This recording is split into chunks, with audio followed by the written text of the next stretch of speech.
ವಿಭಜನೆ ರಾಜಕಾರಣ. ಬಹುಶಃ ಈ ಬಾರಿಯ ಚುನಾವಣೆಯಲ್ಲಿ ಬಹಳ ಹೆಚ್ಚಾಗಿ ಚರ್ಚಿತವಾದ ವಿಚಾರವೇ ಈ ವಿಭಜನೆ. ಹಿಂದೂ ಮುಸ್ಲಿಂ ಅಂದರೆ ಧರ್ಮದ ನಡುವೆ, ಜಾತಿಗಳ ನಡುವೆ ವಿಭಜನೆ ಅನ್ನೋದು ಈ ಚುನಾವಣಾ ರಾಜಕಾರಣದ ಅಂಗಳದಲ್ಲಿ ಎಷ್ಟರ ಮಟ್ಟಿಗೆ ಚರ್ಚೆ ಆಗೋಯ್ತು ಅಂತಂದ್ರೆ ಬೇರೆ ಎಲ್ಲಾ ವಿಚಾರಗಳು ಕೂಡ ಸೈಡ್ ಲೈನ್ ಆಗೋಯ್ತೇನೋ ಅನ್ನೋ ಆತಂಕ ಮೂಡಿಸುವಷ್ಟರ ಮಟ್ಟಿಗೆ ಚರ್ಚೆ ಆಯ್ತು. ಆದರೆ ಈ ವಿಭಜನೆ ರಾಜಕಾರಣ ಚುನಾವಣೆ ಮತದಾನ ಪ್ರಕ್ರಿಯೆ ಮುಗಿದ ಮೇಲೂ ಕೂಡ ನಿಂತ ಹಾಗೆ ಕಾಣ್ತಾ ಇಲ್ಲ. ಅವಿಮುಕ್ತೇಶ್ವರ ಬ್ರಹ್ಮ ರಥೋತ್ಸವ, ಆ ಬ್ರಹ್ಮ ರಥೋತ್ಸವ ಕಮಿಟಿಗೆ 12 ಜನರ ನೇಮಕ, ಅದರಲ್ಲಿ ಒಂದು ಅನ್ಯ ಧರ್ಮೀಯರ ನೇಮಕ.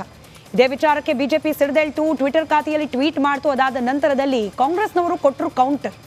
ಕೇವಲ ನಮ್ಮ ಕಾಲದಲ್ಲಿ ಮಾತ್ರ ಅಲ್ಲ, ನಿಮ್ಮ ಕಾಲದಲ್ಲೂ ಹೀಗೆ ಇತ್ತು ಅಂತ ಕೊಟ್ಟ ತಕ್ಷಣ ಟ್ವಿಟರ್ ಡಿಲೀಟ್. ಅಂದ್ರೆ ಇಲ್ಲಿ ಪ್ರಶ್ನೆ ಮಾಡಬೇಕಾಗಿರೋದು ಆ ಒಂದು ಘಟನೆ ಮಾತ್ರನಾ? ಬಿಜೆಪಿ ಕಾಂಗ್ರೆಸ್ನ ಮನಸ್ಥಿತಿಗಳು ಯಾವ ಮಟ್ಟಿಗೆ ಹೋಗಿದೆ ಅಂತಂದ್ರೆ ಎಲ್ಲಾ ವಿಚಾರದಲ್ಲೂ ಕೂಡ ನಾಳೆ ದಿನ ನಾವು ನೀವು ಮನೆಯಲ್ಲಿ ಕೂತ್ ಮಾತನಾಡೋ ವಿಚಾರ, ತಿನ್ನೋ ಆಹಾರದ ವಿಚಾರ, ಇದೆಲ್ಲವೂ ಕೂಡ ಆಲ್ರೆಡಿ ಒಂದು ಬಾರಿ ಚರ್ಚೆ ಆಗೋಗಿದೆ. ಧರ್ಮದ ವಿಚಾರದಲ್ಲಿ, ಧರ್ಮದ ಆಯಾಮದಲ್ಲಿ ಈಗ ಎಲ್ಲವೂ ಕೂಡ ಕಾಮನ್ ಅನ್ನೋ ರೀತಿಯಲ್ಲಿ ಮಾಡಿಬಿಡುತ್ತಾ ಎರಡು ರಾಜಕೀಯ ಪಕ್ಷಗಳು ಚರ್ಚೆ ಮಾಡೋಣ. ಚರ್ಚೆ ಪ್ರಾರಂಭ ಮಾಡೋಕೆ ಮುಂಚೆ ಇವತ್ತಾದ ಘಟನೆಗೆ ಸಂಬಂಧಪಟ್ಟಂತೆ ಒಂದು ಬ್ರೇಕಿಂಗ್ ಅಪ್ಡೇಟ್ ಇದೆ, ಗಮನಿಸೋಣ. ಚುನಾವಣೆ ಮತದಾನ ಪ್ರಕ್ರಿಯೆ ಮುಗಿದ್ರೂ ಕೂಡ ನಿಂತಿಲ್ಲ ಧರ್ಮ ದಂಗಲ್, ಈಗಲೂ ಕೂಡ ನಡೀತಾ ಇದೆ. ಧರ್ಮದ ಆಧಾರದಲ್ಲಿ ರಾಜಕಾರಣ. ಕರ್ನಾಟಕದಲ್ಲಿ ಮತ್ತೊಂದು ಸುತ್ತಿನ ಧರ್ಮ ಯುದ್ಧಕ್ಕೆ ಮುನ್ನುಡಿಯನ್ನ ಬರೆದಿದೆ ರಾಜಕೀಯ ಪಕ್ಷಗಳು. ದೇಗುಲದ ಉತ್ಸವ ಸಮಿತಿಗೆ ಮುಸ್ಲಿಂ ಸದಸ್ಯರನ್ನ ನೇಮಕ ಮಾಡಿದ ವಿಚಾರಕ್ಕೆ ಸಂಬಂಧಪಟ್ಟಂತೆ ಬಿಜೆಪಿ ಹಾಗೆ ಹಿಂದೂ ಸಂಘಟನೆಗಳು ಸಿಡಿದೇಳ್ತು. ಕಾಂಗ್ರೆಸ್ ಸರ್ಕಾರದ ವಿರುದ್ಧ ಮುಗಿಬೀಳ್ತು. ಆದರೆ ಕಾಂಗ್ರೆಸ್ ಸರ್ಕಾರದ ಕಡೆಯಿಂದಲೂ ಕೂಡ ಬಂತು ಪ್ರತಿಕ್ರಿಯೆ.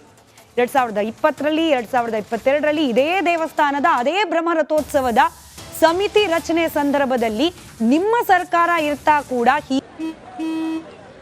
ನಡಿ ಈಗ ಶುರು ಮಾಡೋಣ. ಕೇಸರಿಯಿಂದ ಮನೋಲ್ಲಾಸ ಮನಸ್ಸು ಮತ್ತೇರಿ ಕುಣಿದಾಡಿದೆ ನೋಡು, ಮನಸ್ಸು ಮತ್ತೇರಿ ಕುಣಿದಾಡಿದೆ ನೋಡು. ಕ್ಷಣ ಕ್ಷಣವೂ ಆಚರಿಸಿ ಕೇಸರಿ ಹಬ್ಬ.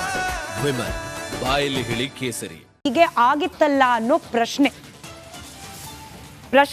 ಕೇವಲ ಅವಿಮುಕ್ತೇಶ್ವರ ದೇಗುಲದ ಬ್ರಹ್ಮ ರಥೋತ್ಸವ ಮಾತ್ರ ಅಲ್ಲ. ನಾನು ಆಗ್ಲೇ ಹೇಳ್ತಾ ಇದ್ದ ಹಾಗೆ ಈ ಧರ್ಮ ರಾಜಕಾರಣ ಇದಕ್ಕೆ ಅಂತ್ಯ ಅನ್ನೋದು ಇಲ್ಲವೇ ಇಲ್ವಾ ಅಂತ ಹೇಳಿ ಪ್ರಧಾನಿ ಮೋದಿ ಅವರ ಬಾಯಲ್ಲೂ ಕೂಡ ವಿಭಜನೆ ರಾಜಕಾರಣವೇ ಜಪವಾಗ್ತಿದೆ ಅನ್ನೋ ಆರೋಪ ಕೂಡ ಬಂದಿದೆ.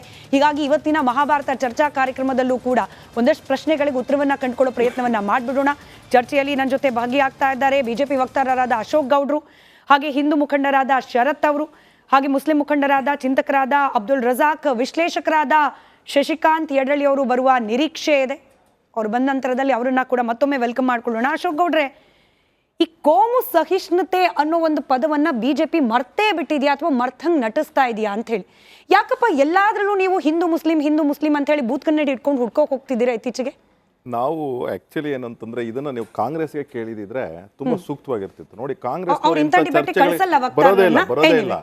ಆಕ್ಚುಲಿ ಏನು ಅಂತಂದ್ರೆ ನೀವು ಕಾಂಗ್ರೆಸ್ನ ಸಿದ್ದರಾಮಯ್ಯನವ್ರ ಸರ್ಕಾರ ಇದ್ದಾಗ ನೀವು ಮೊಟ್ಟೆ ಕೊಡ್ಬೇಕಾದ್ರೆ ಜಾತಿ ಹುಡುಕ್ದಂತಹ ಸಿದ್ದರಾಮಯ್ಯ, ಮತ್ತು ಶಾಲಾ ಮಕ್ಕಳು ಟ್ರಿಪ್ಗೆ ಹೋಗ್ಬೇಕಾದ್ರೆ ಜಾತಿ ಹುಡುಕ್ದಂತಹ ಸಿದ್ದರಾಮಯ್ಯ, ಇವತ್ತು ಸ್ಕಾಲರ್ಶಿಪ್ ವ್ಯವಸ್ಥೆ ಆಗಲಿ ಅಥವಾ ಬೇರೆ ಒಂದು ಆಟೋ ರಿಕ್ಷಾ ತೆಗೆದುಕೊಳ್ಳಿಕ್ಕೆ ಏನು ಸಬ್ಸಿಡಿ ಅಂತ ಕೊಡ್ತಾರೆ ಅದಕ್ಕೂ ಸಹ ಕೇವಲ ಮುಸಲ್ಮಾನರಿಗೆ ಮಾತ್ರ ಕೊಡ್ತೀವಿ ಅಂತ ಹೇಳಿ ಇವತ್ತು ಇನ್ನೂ ಒಂದು ಆದೇಶ ಇನ್ನೇನು ಹೊರಬೀಳುತ್ತೆ ಅನ್ಸುತ್ತೆ. ಆ ಆದೇಶದಲ್ಲಿ ಏನು ಅಂತಂದ್ರೆ ನರ್ಸಿಂಗ್ ಓದಂತಹ ಮಕ್ಕಳು ಮುಸಲ್ಮಾನರಾದ್ರೆ ಮಾತ್ರ ಅವ್ರಿಗೆ ಮಾತ್ರ ಸಬ್ಸಿಡಿ, ಇಲ್ಲ ಅಂದ್ರೆ ಬೇರೆಯವ್ರಿಗೆ ಸಬ್ಸಿಡಿ ಇಲ್ಲ. ಅಲ್ಲಿಗೆ ಬೇರೆಯವ್ರು ಯಾರನ್ನು ಸಹ ಓದ್ಬಿಟ್ಟು ಅವರು ಎಜುಕೇಶನ್ ಪಡ್ಕೊಳಂಗಿಲ್ವಾ? ಅಥವಾ ಆಟೋ ತೆಗೆದುಕೊಳ್ಬೇಕಾದ್ರೆ ಬಡವ್ರಿಗೆ ಅಂತ ಅಂದ್ಬಿಟ್ಟು ನೀವು ನಿರ್ಧಾರ ಮಾಡಬೇಕು. ನೀವು ಕೇವಲ ಬಡವ ಮುಸ್ಲಿಮಿಗೆ ಮಾತ್ರ ಆಟೋ ತೆಗೆದುಕೊಳ್ಳಿಕ್ಕೆ ನಾನು ಒಂದು ಏನದು ಸಬ್ಸಿಡಿ ಅಮೌಂಟ್ ಕೊಡ್ತೀನಿ. ನೋಡಿ ಅಲ್ಪಸಂಖ್ಯಾತರು ಅಂತ ಹೇಳಿದ್ರೆ ಕ್ರಿಶ್ಚಿಯನ್ರು, ಮುಸಲ್ಮಾನರು, ಬುದ್ಧಿಸ್ಟರು ಮತ್ತು ಕ್ರೈಸ್ತರು, ಜೈನ್ಸ್ ಬರ್ತಾರೆ. ನೀವು ಜೈನ್ಸು ಬುದ್ಧಿಸ್ಟರು ಕೇವಲ ಎಷ್ಟು ಪರ್ಸೆಂಟ್ ಇದ್ದಾರೆ? ಆಮೇಲೆ ಆಯ್ತು, ಕೆಲವು ಅನೇಕ ವ್ಯವಸ್ಥೆನ ಸರ್ಕಾರಿ ವ್ಯವಸ್ಥೆಗಳಲ್ಲಿ ಅತ್ಯಂತ ಉಪಯೋಗಿಸ್ಕೊಳ್ಳೋದು ಯಾರಾದ್ರೂ ಇದ್ರೆ ಅದು ಮುಸಲ್ಮಾನರು ಅಂತಕ್ಕಂಥದ್ದು. ಆದ್ರೆ ನಾನು ಹೇಳ್ತಕ್ಕಂಥದ್ದು ಮೈನಾರಿಟಿ ಅನ್ನೋದು ಬೇಡ, ಬಡವರು ಅಂತ ಹೇಳಿ. ಯಾರಿಗೆ ನಿಮ್ಗೆ ಇನ್ಕಮ್ ಲೆವೆಲ್ ಕೇವಲ 1 ಲಕ್ಷ ಇದೆ ಆನಿಯಲ್ಲಿ ಅಂತವ್ರಿಗೆ ಅಂತ ಹೇಳಿ ಅದ್ರ ಬದಲು ನೀವು ಕೇವಲ ಮೈನಾರಿಟಿ ಅಂತ ಹಾಕಿ, ಅದು ಅದೇ ರೀತಿನೇ ಹೇಳಿದ್ರಲ್ಲ, ಮೈನಾರಿಟಿ ಅಂತ ಹೇಳೇ ಇಲ್ಲ ಅಂತ ಹೇಳಿದ್ರು. ಇವತ್ತೆಲ್ಲ ರೆಕಾರ್ಡಲ್ಲಿ ಓಡ್ತಾ ಇದೆ. ಯಾರು ಮನಮೋಹನ್ ಸಿಂಗ್ ಅವರು first right is towards minority in specific ಮುಸಲ್ಮಾನ್ರು ಅಂತ ಹೇಳಿದ್ದು ಯಾರು? ಇದೇ ಮೈಂಡ್ ಸೆಟ್ ನ ಕಾಂಗ್ರೆಸ್. ಇಂತಹ ಒಂದು ಮೈಂಡ್ ಸೆಟ್ ಏನಿದೆ, ಆಮೇಲೆ ಅದಕ್ಕೆ ಎಲ್ಲದಕ್ಕಿಂತ ಜಾಸ್ತಿ ಇದೆಲ್ಲ ಒಂದ್ ಕಡೆ ನಿಮ್ಮ ಋಣದಿಂದ ಈ ಸರ್ಕಾರ, ನಿಮ್ಮಿಂದಲೇ ಈ ಸರ್ಕಾರ ಅಂತ ಹೇಳಿದಂತಹ ಕಾಂಗ್ರೆಸ್ನ ಎಲ್ಲಾ ನಾಯಕರು ಇನ್ಕ್ಲೂಡಿಂಗ್ ಪರಮೇಶ್ವರರು, ಸಿದ್ದರಾಮಯ್ಯ, ಒಂದ್ ಸಮುದಾಯದ ಓಟ್ ಹೆಚ್ಚು ಬಿದ್ದಿದ್ರೆ ಅದಕ್ಕೆ ಅವರು ಥ್ಯಾಂಕ್ಸ್ ಹೇಳೋದು ತಪ್ಪೇನಿದೆ? ತಪ್ಪೇನು? 1,01,00,000 ಚಿಲ್ಲರೆ ಮತ ಬಿತ್ತು ಕಾಂಗ್ರೆಸ್ಗೆ. ಅವ್ರ ರೆಕಾರ್ಡ್ ಪ್ರಕಾರ 70 ಲಕ್ಷ, ಒಂದು ಆಕ್ಚುಲಿ ಸ್ಟಾಟಿಸ್ಟಿಕ್ಸ್ ಪ್ರಕಾರ 55 ಲಕ್ಷ ಮುಸಲ್ಮಾನರು ಇದ್ದಾರೆ. ಮಿಕ್ಕಿದ ಯಾರು ಮತಾನೇ ಹಾಕಿಲ್ವೇ? 1,05,00,000 ಮತ ಬೇರೆ ಬೇರೆ ಬೇರೆ ಹಿಂದೂ ಸಮುದಾಯದವ್ರು ಹಾಕಿ ಇಲ್ವೇ, ಅಥವಾ ಕ್ರಿಶ್ಚಿಯನ್ ಸಮುದಾಯದವ್ರು ಹಾಕಿ ಇಲ್ವೇ? ಅಂದ್ರೆ ಅರ್ಥ ಏನು? ಇವರ ಮನಸ್ಥಿತಿ ಯಾವ ರೀತಿ ಇದೆ? ಒಂದು ಓಲೈಕೆ ರಾಜಕಾರಣ ಮತ್ತು ತುಷ್ಟೀಕರಣ ರಾಜಕಾರಣ, ಇದನ್ನ ಮಾಡ್ಕೊಂಡ್ ಬಂದಿರತಕ್ಕಂತ ಕಾಂಗ್ರೆಸ್. ಆದಿಮುಕ್ತೇಶ್ವರ ದೇವಸ್ಥಾನದ ವಿಚಾರನೆ ಪ್ರಶ್ನೆ ಮಾಡೋಕ್ ಮುಂಚೆ ರಜಾಕ್ ಅವರೇ, ಔಟ್ ಆಫ್ ಕ್ಯೂರಿಯಾಸಿಟಿ ಪ್ರಶ್ನೆ ಕೇಳ್ತಿದ್ದೀನಿ, ಯಾಕಂದ್ರೆ ನನಗೆ ಹೆಚ್ಚಿನ ತಿಳುವಳಿಕೆ ಈ ವಿಚಾರದಲ್ಲಿ ಇಲ್ಲ, ಹಾಗಾಗಿ ಈ ಪ್ರಶ್ನೆ. ಈಗ ಮುಸಲ್ಮಾನ್ ಸಮುದಾಯದ ಎಷ್ಟು ಉತ್ಸವಗಳಲ್ಲಿ, ಹಬ್ಬ ಹರಿದಿನಗಳಲ್ಲಿ ಅಧಿಕೃತವಾಗಿ ಹಿಂದೂಗಳಿಗೆ ಇನ್ವಾಲ್ವ್ಮೆಂಟ್ಗೆ ಅವಕಾಶ ಇದೆ ಅಂತ ಹೇಳಿ? ನೋಡಿ, ಇವತ್ತು ನವಾಜ್ನ ಫೋನ್ ಮಾಡಿ ಮಾತಾಡಿದೆ. ಯಾವ ನವಾಜ್ಗೆ ಇವತ್ತು ಕಾಂಗ್ರೆಸ್ ಸರ್ಕಾರದ ಅವಕಾಶ ಕೊಟ್ಟಿದ್ದಾರೋ ಅವ್ರಿಗೆ ಫೋನ್ ಮಾಡಿ ಮಾತಾಡಿದೆ. ಅವ್ರು ಏನು ಹೇಳಿದ್ರು ಅಂತ ಹೇಳಿದ್ರೆ, ನಮ್ಮ ಈದ್ ಮಿಲಾದಲ್ಲಿ ಸ್ಟೇಜ್ ಮೇಲೆ ನಮ್ಮೂರಿನ ಹಿರಿಯರು, ಅವರು ಮುಸ್ಲಿಮೇತರರು ಇರ್ತಾರಪ್ಪ, ಮೊಹರ್ರಂ ಆಚರಿಸಿದಾಗ ಅವ್ರು ಇರ್ತಾರೆ. ನಾವು ಯಾವುದೇ ಒಂದು ಆಚರಣೆಯನ್ನು ಮಾಡಿದ್ರೆ ನಾವೆಲ್ಲರೂ ಸೇರಿ ಒಗ್ಗಟ್ಟಲ್ಲಿ ಮಾಡ್ತಿದ್ದೀವಿ. ಈ ಸಂಪ್ರದಾಯ ಇವತ್ತಿಂದ ನಡೀತಾ ಇಲ್ಲ. ಇದ್ರ ಹಿಂದೆ ಇಮ್ತಿಯಾಜ್ ಪಾಷಾ ಕೊಟ್ಟಿದ್ರು, ಅದ್ರ ಹಿಂದೆ ಶೌರತ್ ಅಂತ ಒಬ್ಬ ಮುಸಲ್ಮಾನನ್ನು ಕೊಟ್ಟಿದ್ರು. ಅದು BJP ಕಾಲದಲ್ಲಿ ಶೌರತ್ತಿಗೆ, ಇಮ್ತಿಯಾಜ್ ಪಾಷಾಗೆ ಅವಕಾಶವನ್ನು ಕೊಟ್ಟರು. ಈ ಸಲ ನನಗೆ ಕೊಟ್ಟಿದ್ದಾರೆ ಅಂತಬಿಟ್ಟು ನವಾಜ್ ಅವ್ರು ಹೇಳಿದ್ರು.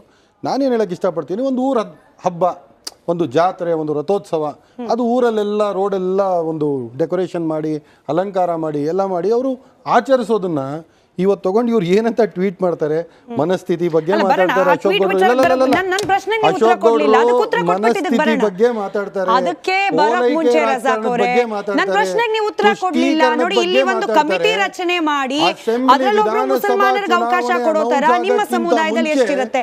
ರಜಾಕ್ ಅವ್ರ ಪ್ರಶ್ನೆಗೆ ಉತ್ತರ ಕೊಡ್ಲಿಲ್ಲ. ಆ ಪ್ರಶ್ನೆಗೆ ಉತ್ತರ ಕೊಡ್ತಿಲ್ಲ ನೀವು. ಆ ಪ್ರಶ್ನೆಗೆ ಉತ್ತರ ಕೊಡ್ತಿಲ್ಲ ನೀವು. ಆ ಪ್ರಶ್ನೆಗೆ ಉತ್ತರ ಕೊಟ್ಟಿಲ್ಲ ನೀವು.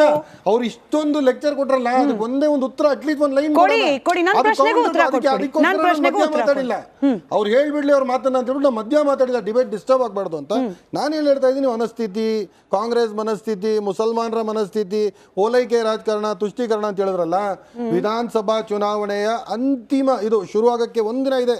ಇವಾಗ ಮಾರಲ್ ಕೋಡ್ ಆಫ್ ಕಂಡಕ್ಟ್ ಬರೋ ಸಂದರ್ಭದಲ್ಲಿ 4% ಮುಸಲ್ಮಾನ ಕೊಟ್ಟ ಆರಕ್ಷಣೆ ರಿಸರ್ವೇಶನ್ ಅನ್ನ ತೆಗೆದ್ಬಿಟ್ಟು ಇವರು ಒಕ್ಕಲಿಗರಿಗೂ ಲಿಂಗಾಯತರಿಗೂ ಎತ್ಬಿಟ್ಟು ಕೊಟ್ಬಿಡ್ತಾರಲ್ಲ, ಅದೇನು SC/ST ಇಂದ ತೆಗೆದುಕೊಟ್ರ, ಮುಸಲ್ಮಾನರಿಂದ ತೆಗೆದ್ಬಿಟ್ಟು ಇವ್ರು ಕೊಟ್ರೆ ಅದು ಓಲೈಕೆ ಆಗಲ್ಲ, ಅದು ತುಷ್ಟೀಕರಣ ಆಗಲ್ಲ. ಅದು ಅವರ ಮನಸ್ಥಿತಿ, ಆಕ್ಷನ್ಗೆ ರಿಯಾಕ್ಷನ್ ಬೊಂಬೈ ಅವ್ರ ಸರ್ಕಾರದ ಮನಸ್ಥಿತಿ. ನಾನು ಏನು ಹೇಳಕ್ಕೆ ಇಷ್ಟಪಡ್ತಿದ್ದೀನಿ, ಇವತ್ತು ನೀವು ಟ್ವೀಟ್ ಮಾಡಿದ್ರಲ್ಲ, ನಿಮಗೊಂದು ಸ್ವಲ್ಪ ಆದರೂ ಸೆಲ್ಫ್ ರೆಸ್ಪೆಕ್ಟ್ ಅನ್ನೋದಿದೆಯಾ?